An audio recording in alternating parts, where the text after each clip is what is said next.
this is in October of last year, 57 Muslim organizations sent a letter to the Department of Defense, and they demanded the purging of all instructive material that may be considered offensive to Muslims and Islam, and they demanded that all instructors using those training materials should be punished.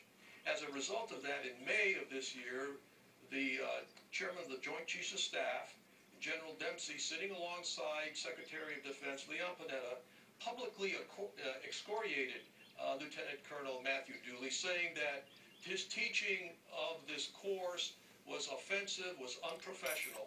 Now, continuing on with this whole appeasement of the Muslim group, they basically shut down the course, fired Lieutenant Colonel Matthew Dempsey from the position, and then ordered what was called a negative OER, which is an officer evaluation report.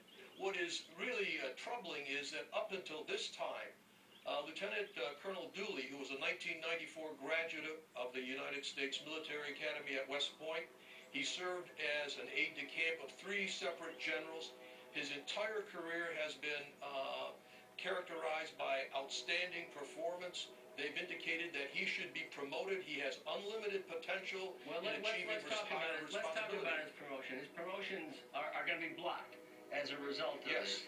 And your organization has taken a very strong position against General Dempsey. You basically said that he has abdicated to the forces of Sharia and Islam in the world in not allowing Lieutenant Colonel Dooley to teach at the Joint Chiefs School. Is that correct?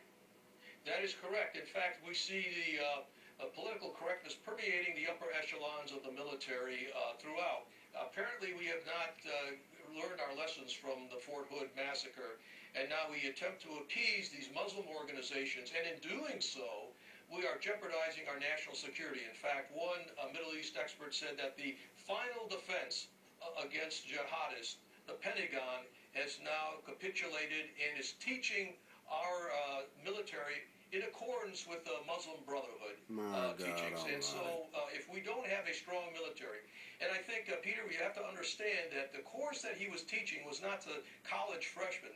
This was a course that he was teaching to upper echelon military officers, lieutenant colonels and colonels.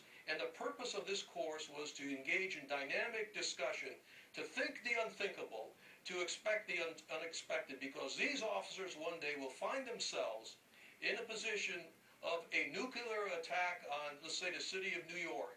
And the president turns to this officer and says, what should be our response? And this officer can't say, give me 2 weeks and I'll come back to you. This officer has to have a response. And that's what Lieutenant Matthew Dooley was, Lieutenant Colonel Matthew Dooley was teaching. We've asked the Army for a response. We haven't gotten it. We would appreciate it if you keep track on this going forward, because it just seems incredible to me and probably to a lot of America that a man is dedicated to fighting for us in a war on terrorism.